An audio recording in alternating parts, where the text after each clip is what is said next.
जय माता दी। आज शुक्रवार के दिन आइए सुनते हैं माँ लक्ष्मी की यह कथा।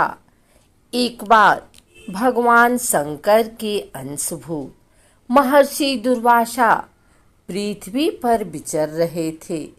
घूमते घूमते वे एक मनोहर वन में गए। वहाँ एक विद्याधर सुंदरी हाथ में पारिजात पुष्पों की माला लिए खड़ी थी। वह माला दिव्य पुष्पों की बनी थी। उसकी दिव्य गंध से समस्त वन प्राण सुवासित हो रहा था। दुर्वासा ने विद्याधरी से वह मनोहर माला मांगी। विद्याधरी ने उन्हें आदर पूर्वक प्रणाम करके वह माला दे दी। माला लेकर उन्मत्त वेशधारी मुनि ने अपने मस्तक पर डाल ली और पुनः पृथ्वी पर भ्रमण करने लगे। इसी समय मुनि को देवराज इंद्र दिखाई दिए, जो मतवाले ऐरावत पर चढ़कर आ रहे थे। उनके साथ बहुत से देवता भी थे। मुनि ने अपने मस्तक पर पड़ी माला उतारकर हाथ में ले ली। उसके ऊपर भौरे गुंजार कर रहे थे। जब देवराज समीप आए तो दुर्वासा ने पागलों की तरह वह माला उनके ऊपर फेंक दी। देवराज ने उसे ऐरावत के मस्तक पर डाल दिया। ऐरावत ने उसकी तीव्र गंध से आकर्षित हो सूर से माला उतार ली और सूंघकर पृथ्वी पर फेंक दी। यह देख दुर्वासा क्रोध से जल उठे और देवराज इंद्र से इस प्रकार बोले, अरे ओ इंद्र, ऐश्वर्य के घमंड से तेरा हृदय दूषित हो गया है। तुझ पर जड़ता छा रही है, तभी तो मेरी दी हुई माला का तूने आदर नहीं किया है। वह माला नहीं, श्री लक्ष्मी जी का धाम थी। माला लेकर तूने प्रणाम तक नहीं किया, इसलिए तेरे अधिकार में स्थित तीनों लोकों की लक्ष्मी शीघ्र ही अदृश्य हो जाएंगी। यह श्राप सुनकर देवराज इंद्र घबरा गए और तुरंत ही ऐरावत से उतरकर मुनि के चरणों में पड़ गए। उन्होंने दुर्वासा को प्रसन्न करने की लाख चेष्टाएं की, किंतु महर्षि टस से मस न हुए। उल्टे इंद्र को फटकार कर वहां से चल दिए। इंद्र भी ऐरावत पर सवार हो अमरावती को लौट गए। तब से तीनों लोकों की लक्ष्मी नष्ट हो गई। इस प्रकार त्रिलोकी के श्रीहीन एवं सत्व रहित हो जाने पर दानवों ने देवताओं पर चढ़ाई कर दी। देवताओं में अब उत्साह कहाँ रह गया था। सबने हार मान ली। फिर सभी देवता ब्रह्मा जी की शरण में गए।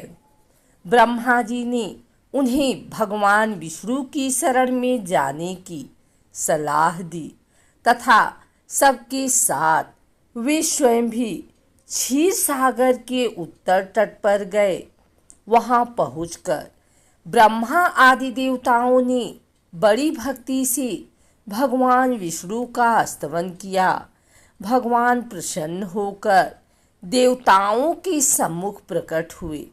उनका अनुपम तेजस्वी मंगलमय विग्रह देखकर देवताओं ने पुनः स्तवन किया।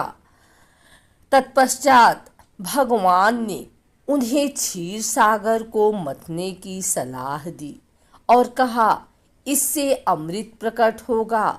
उसके पान करने से तुम सब लोग अजर अमर हो जाओगे, किंतु यह कार्य है बहुत दुष्कर। अतः तुम्हें दैत्यों को भी अपना साथी बना लेना चाहिए। मैं तो तुम्हारी सहायता करूंगा ही। भगवान की आज्ञा पाकर देवगढ़ दैत्यों से संधि करके अमृत प्राप्त के लिए प्रयास करने लगे।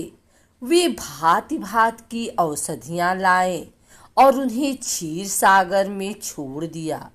फिर मद्राचल पर्वत को मथाने और वासुकी नागराज को नेति यानी रस्सी बनाकर बड़े वेग से समुद्र मंथन का कार्य आरंभ किया। भगवान ने वासुकी की पूंछ की ओर देवताओं को और मुख की ओर दैत्यों को लगाया। मंथन करते समय वासुकी की निश्वासाग्नि से झुलसकर सभी दैत्य निस्तेज हो गए और उसी निश्वास वायु से विक्षिप्त होकर बादल वासुकी की पूंछ की ओर बरसते थे, जिससे देवताओं की शक्ति बढ़ती गई।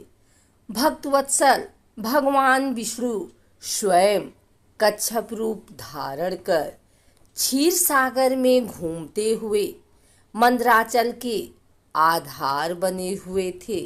वे ही एक रूप से देवताओं में और एक रूप से दैत्यों में मिलकर नागराज को खींचने में भी सहायता देते थे तथा एक अन्य विशाल रूप से जो देवताओं और दैत्यों को दिखाई नहीं देता था, उन्होंने मंदराचल को ऊपर से दबा रखा था।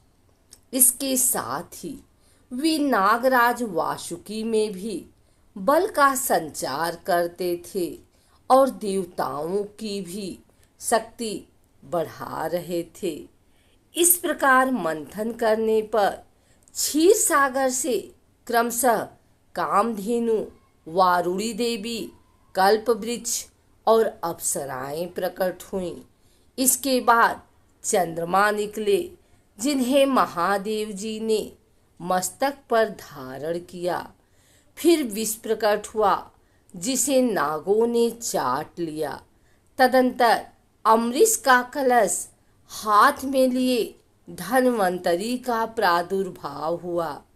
इससे देवताओं और दानवों को भी बड़ी प्रसन्नता हुई। सबके अंत में क्षीर समुद्र से भगवती लक्ष्मी देवी प्रकट हुई। वे खिले हुए कमल के आसन पर विराजमान थी। उनके अंगों की दिव्य कांति सब ओर प्रकाशित हो रही थी। उनके हाथ में कमल शोभा पा रहा था। उनका दर्शन कर देवता और महर्षिगण प्रसन्न हो गए।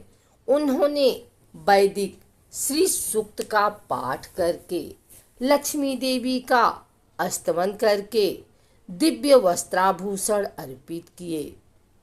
वे उन दिव्य वस्त्राभूषणों से विभूषित होकर सबके देखते देखते अपने सनातन स्वामी श्री विष्णु भगवान के वक्ष स्थल में चली गई। भगवान को लक्ष्मी जी के साथ देखकर देवता प्रसन्न हो गए। दैत्यों को बड़ी निराशा हुई।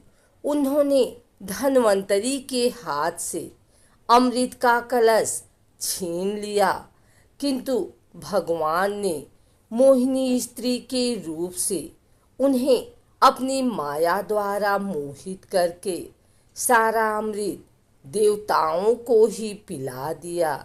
तदंतर इंद्र ने बड़ी विनय और भक्ति के साथ श्री लक्ष्मी जी ने देवताओं को मनोवांछित वरदान दिया।